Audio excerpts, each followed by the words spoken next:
हाम्रो अर्ग्यानिक चिज हो। हाम्रो बारीमा फलेको मकै पिसाएर त्यहाँ त आतु बनाउन लागेको। एक मुठी आतु पिसाएको।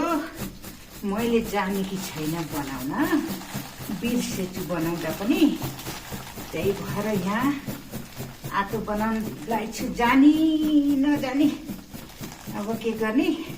यो छिन्किनी भन्ने यो हो, त्यहाँ त अहिले फेरि कलाउने हो।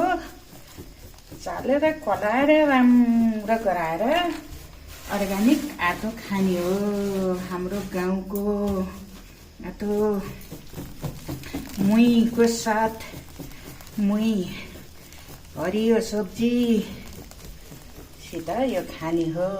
त्यही भएर बनाउन लागेछु।